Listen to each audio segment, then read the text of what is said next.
Hi, welcome to the Lewiston Tribune podcast. This is episode number 59. I'm Matt Bainey, managing editor of the Lewiston Tribune. I'm joined today by Hy'D Andrews, who is the regional director of the Idaho Foodbank in Lewiston. Hy'D, thanks for joining today. Thank you so much for having me. You're my first podcast. I'm very excited. Well, that's great. And you're very busy right now. It's busy times in the food bank world. On Saturday, SNAP benefits are scheduled to end right now.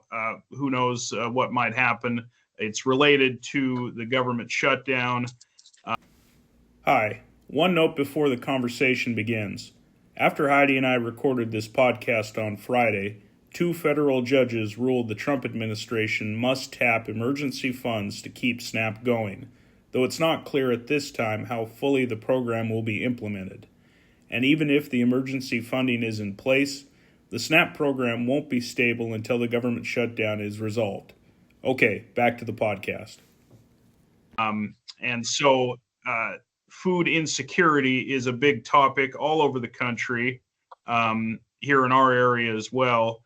And Hy'D, with the SNAP shutdown looming, what has that meant for you at the Idaho Foodbank? Well, we just want to share awareness and let everybody know that we are there for them. When there's no answers to the questions, that becomes very scary. So we provided a hotline at the Idaho Foodbank. We have a website that directs you directly to where you can find food all across the state of Idaho.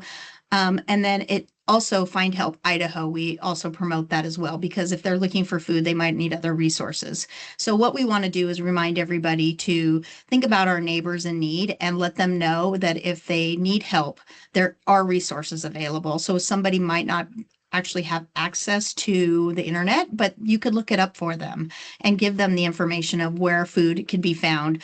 There's 7 different places in the LC Valley that you can find food. And we just want to make sure that they can go to those places or find someone to help them get there. We're hearing a lot of community outreach and people wanting to help everybody. And that is wonderful and great. This is what brings communities together. We need to work together. Nonprofits thrive on assisting others. So working together is a huge key to getting through this time right now. So we're hoping that the fear and confusion can be relieved if we can get people food. And Hy'D, tell me if I have this right. So SNAP, which used to be known as food stamps. It's a federal food assistance for folks, low-income folks. And it's a federal program, and they're able with SNAP benefits to go to a grocery store and buy groceries.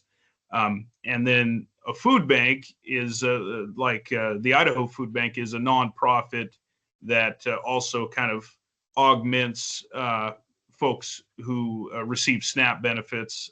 Does that sound about right? Do I have that right? Yeah, correct. So we walk alongside the SNAP benefit program because we are one of the largest nonprofits in the state that supply food and service. And so what we do is we raise money. Only 11% is government food that we receive and distribute, but we raise money to walk alongside SNAP. So those that are coming to the food bank, it's the working class people just trying to get by. So they might need to go to a food bank one time, or they can go a couple times just to get by. So we have basic food on our shelves, but we also serve in the North Central region 84 partners that are out in the rural communities. Those are churches, those are food banks, those are feeding sites, those are schools, and those are school pantries that are helping those families get through. So for every one meal that the food bank can do, SNAP benefit provides 9. 1 in 15 people in our community are on SNAP benefits. And if things don't change in the next few hours, those benefits will go away on Saturday, November 1st. And so I'm sure you're anticipating more demand on the services that your organization provides, right? Correct. So we're diligently calling all of the partners in our 5-county region just to make sure and touch base with them and see how they're doing, right? Because they're the ones that have the boots on the ground. We are the distributor of food, to those locations. So before this started, we were serving 3,200 people a month through our distribution services. So what we're hearing is there's about a 25% increase of inquiry asking, hey, what are you guys going to be open? Will you be able to get food from us? And our partners are asking us, am I still able to order food from you? Because they're getting confused on what's happening out there. We are still going to continue to raise the money, bring in the truckloads, and do what we can do. We know that there's going to be an increase. So we are getting a plan together. We're reaching into our reserves. We have a board approved increase to spend. But again, we are a nonprofit. We are not here to replace SNAP. We are here to walk alongside SNAP. So we are going to see an influx of people. We are monitoring this. We're going to make sure that we are hitting those communities that are most threatened. But all that has to happen with communication. And so it just brings down to going and making sure we know our neighbors are well, that our community members are doing okay. Those pantries that are also receive food from us are their own nonprofit. Let's make sure that they're doing okay. And most of those are ran by volunteers. We are blessed in our community. Volunteers are abundant and very strong, but I really feel like our community is going to circle back and take care of each other. Yeah. For a family, a person who receives SNAP benefits and that potentially goes away on Saturday, I guess, what kind of advice would you have for folks in that situation? How would they best go about getting food? Well, we have a food locator on our Idaho Foodbank website. Lots of resources out there. Find Help Idaho, even though you might be in Washington, can find food through that locator as well. We just want to make sure that you know that help is out there. There's no shame in the game. If you know that you need to go to a food bank, please do so. A food bank you might one time give to a food bank, and then sometimes you need to withdraw from a food bank. So we're here in the community. We've been supported in this community for a very long time. We're stable. We're going to take care of our people. We don't want to cause any panic because we believe that this community will uplift our people and feed our neighbors in need. And until we know what's going on, right? Because we have no control in that. But we just know that our employees will take care of getting that food out, and the volunteers that are distributing the food will do a great job making sure our neighbors are taken care of. At your Idaho Food Bank now, what is the stock like in terms of food?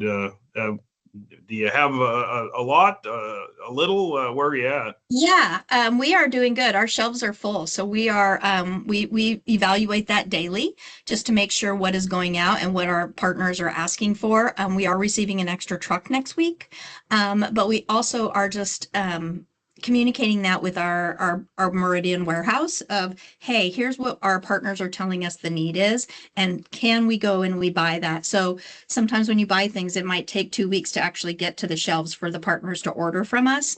But what we're doing is we're just making sure we can do what we can do and get the things in. So we have produce. We have canned vegetables. We have an abundance of fruit cups right now. Thank you, Del Monte. But so we are doing okay at this time. But of course, this is the beginning of it, and we know that we're going to be supported by our community members and our donors. And so we're just every day taking it one day at a time. So folks who are fortunate enough to not have food insecurity and maybe they want to help, what's the best way someone could go about helping out in this situation? So for every level of philanthropy, there's different ways you can give. So you can give dollar wise. If you go to the Idaho Food Bank website, you can go, there's a bright red button, you can donate right there. And those foods, that button is going to supply food for our community. No matter what, it's going to do that. We are very transparent. We only have 5% in our working costs to be able to do that work, which is really low for nonprofits. But you can do that. You can go directly into the Idaho Food Bank right here next On 10th Street, next to Rosard, you can come in and drop off a check. You can drop off food. You can go directly to your pantry, support those that are in your community that you might know a pantry is down the street. Drop some food. Whatever is meaningful for you as a gift would be appreciated. Volunteerism wise, we do have an online volunteer hub where you can go in and sign up for a shift. You can be a single person. It could be your family. We can take kids over than 8 is best. But it could be a family affair. You can come in and do a shift here at the Idaho Foodbank and actually make food boxes for our community members. And those go out to the rural communities as well. But definitely just be mindful of what's going on in our neighborhoods and our neighbors and our elderly and the kiddos down the street. Let's just make sure we take care of each other and not really worry about what's going on elsewhere, because the LC Valley is so giving. And like I said, I believe we're going to be okay. Yeah, that's encouraging, Heidi, to hear you say that. Some of the stats you mentioned are very daunting about how many folks in Idaho are receive SNAP benefits, and I guess you're basing your optimism on many years of being in this role, and I guess you've seen that before, that folks have kind of stepped up in situations. Sure. Yeah. We've been having phone calls from other nonprofits that when they were down, we went out and helped them. And that's what this is really about, is communities coming together. For example, the LC Resource Center called and said, hey, what can our kids do? What can we do to help you? Can we make food bags? And so they came in this morning and they are building food bags and going through our food so we get big bins of food drive. When people do a food drive, it comes here. So then we have to sort through all of it, right? Kids think it's amazing. Kids think it's fun. I also know during that same time, we are also working through potatoes. And so we're going through every little fingerling and making sure it's a good quality fingerling before we pass it on to the end user. So those things are super important, but nonprofits are really struggling with volunteerism. We share our volunteers. We have a volunteer board in our volunteer room that says, here the opportunities are happening. So it's just the food bank's turn, but down the road, it'll be another nonprofit's issue that we all need to rally around. So we are blessed, and we will just keep working along, doing what we do.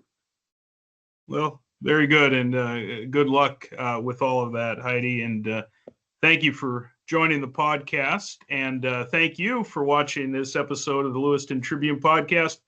We'll be back again next week with another new episode. Until then, have a great day. Thanks. Thank you.